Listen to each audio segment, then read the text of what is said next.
Bonjour Daniel, Bonjour Henri. vous êtes président de MSD Santé Animale France, mais vous avez aussi été ASV au Québec, c'est-à-dire technicien en santé animale, c'est Oui, ça? exactement.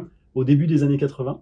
Oui, Donc merci déjà d'avoir accepté de nous en parler pour le club ASV. ça me fait grand plaisir. Alors on a quelques questions. Pourquoi avoir fait des études de technicien en santé animale? Donc pour rappel, c'était de 79 à 82, Exactement. hein, et c'était par amour des animaux?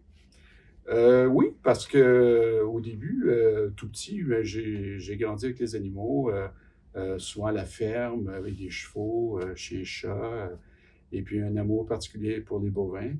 D'accord. Mais au-delà de ça, quand j'ai découvert que le cours de technique de santé animale existait, qui est un programme collégial au Québec, bien, je me suis dit, voilà une belle opportunité de faire un travail qui me permet de travailler avec un professionnel de la santé animale, mais aussi de travailler avec le propriétaire de l'animal. Et puis D'accord. c'était un cours qui était tout à fait nouveau, hein. Ça a commencé en 77, je pense. Moi, j'étais dans la deuxième cohorte. Et puis, j'étais intéressé par ce cours-là. Et quelles sont les matières étudiées alors pendant le cursus? Pendant le cursus, il y avait, on a débuté avec la biologie. Ensuite de ça, on a fait l'hématologie, on a fait l'immunologie, on a fait l'éthologie, qui est l'étude du comportement animal. D'accord. Euh, Toutes les pratiques de laboratoire, les pratiques chirurgicales, des pratiques d'élevage. Ouais, l'histologie, je pense, j'ai mentionné. Mhm. Donc, c'était un cours qui était assez aride, assez complet. Assez complet, oui, Oui, finalement. oui. Et vous aviez des cours éventuellement de relations à la clientèle également? Ou juste vraiment de la technique plus comme ça? Oui, on avait, à l'époque, c'était les premiers balbutiements du cours. C'était peut-être l'aspect qui était plus négligé au début, D'accord. l'aspect relation avec la clientèle. Mais ça faisait partie du cadre de la formation, de savoir comment s'adresser aux Oui, clients. c'est vrai qu'aujourd'hui, pour soigner l'animal, il faut aussi quelque part soigner le propriétaire, Oui, c'est quelque part ça. où le comprendre. Il est souvent plus difficile à soigner que l'animal. Et oui. Et Ouais. qu'est-ce que vous aimiez du coup dans le travail une fois les études finies? Oh, ce que j'aimais dans le travail, c'est justement cette relation-là avec le propriétaire de l'animal, de recevoir le propriétaire, supposons, la veille d'une chirurgie, de rentrer l'information dans le dossier, d'accueillir l'animal, de le descendre dans le chenil, le préparer pour le lendemain. Qu'est-ce que j'aimais? J'aimais beaucoup l'assistance en chirurgie. D'accord. J'ai toujours aimé l'orthopédie.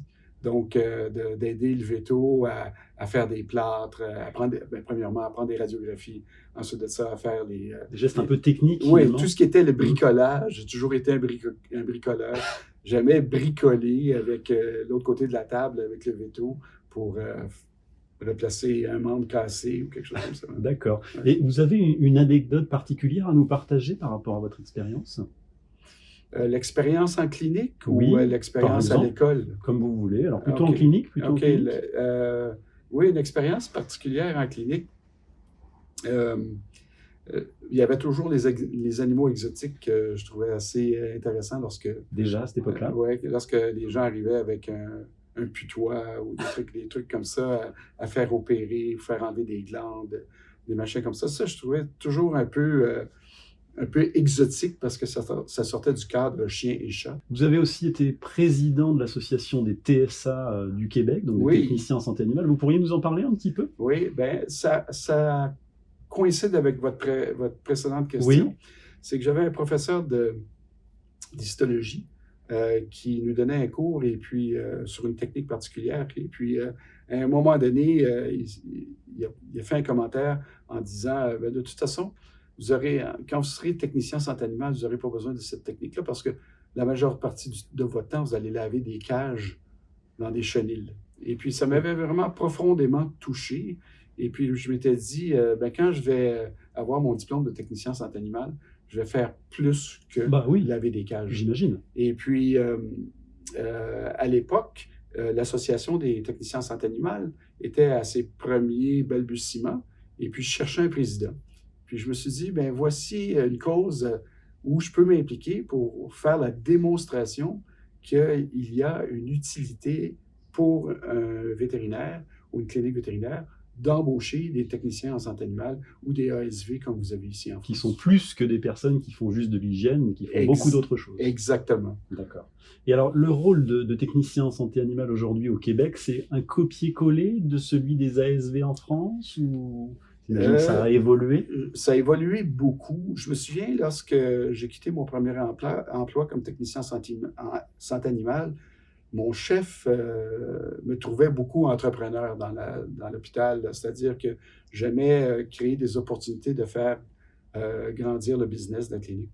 Et puis, quand je suis parti, je lui ai dit, faites-vous-en pas parce qu'un jour, là, il va y avoir 3 techniciens, techniciennes par veto.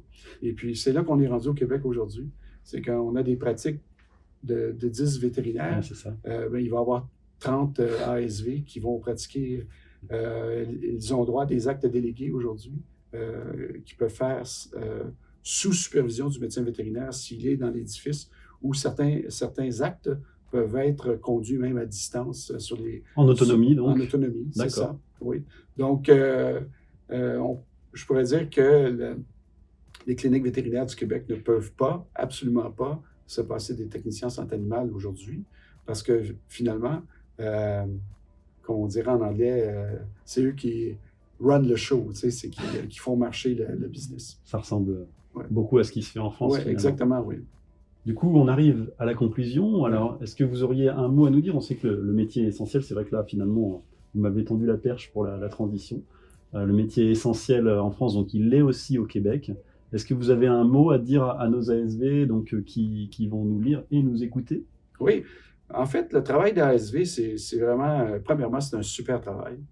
Et puis, deuxièmement, il est vital à la pérennité de l'entreprise vétérinaire. Et puis, l'entreprise vétérinaire, c'est une équipe. Hein?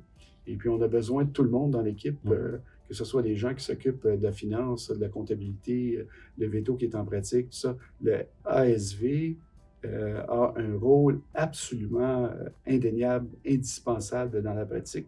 Et puis, souvent, pas assez apprécié. Oui.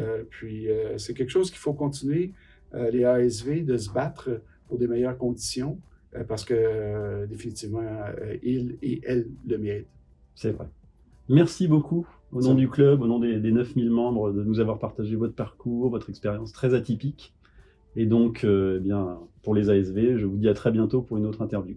Bien, ça me fait super plaisir. Puis lâchez pas les ASV. On a besoin de vous.